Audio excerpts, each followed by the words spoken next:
Hello guys, কেমন আছো সকলে? আশা করি ভালো আছে। তোমাদের ভালোবাসে আমি অনেক ভালো আছি। তো দেখো, আজকে আমি একটু বেড়াতে এসেছি আমার বান্ধবীর বাড়িতে। তো বান্ধবীর বাড়িতে এসে আমি কি করছি সেটা দেখো, ঠিক আছে? দেখো আমি রান্না করছি।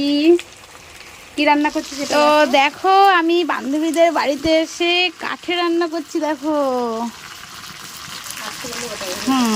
কাঠে রান্না করছি, আর দেখো এমন রান্না করছি সব পুড়ে পুড়ে একাকার হয়ে যাচ্ছে। কি রান্না হচ্ছে বুঝতে পারছো?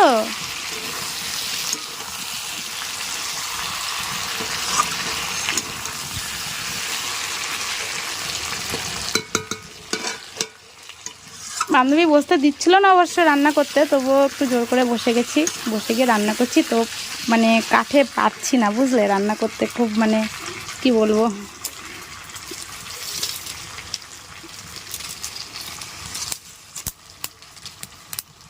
দেখো রান্না করতে করতে ঘেমে গেছি কেমন, বুঝতেই পারছো, প্রচণ্ড ঘেমে গেছি। তো কাঠে তো অ্যাকচুয়ালি রান্না হয় না, এর জন্য আজকে বান্ধবীর বাড়িতে এসে সত্যিই খুব ভালো লেগেছে। আমি বলছি তুই সরে যা, আমি একটু রান্না করি কাঠে, তাই একটু বসে গেছি। তো আজকে আমার রান্না কার কেমন লাগলো সবাই কমেন্ট করে জানিও, ঠিক আছে? তোমাদের তো টেস্ট করাতে পারছি না, কিন্তু তোমাদের দেখে কেমন লাগলো সেটা তোমরা কমেন্ট করে আমাকে জানিও। ওকে বন্ধুরা, বাই, টাটা।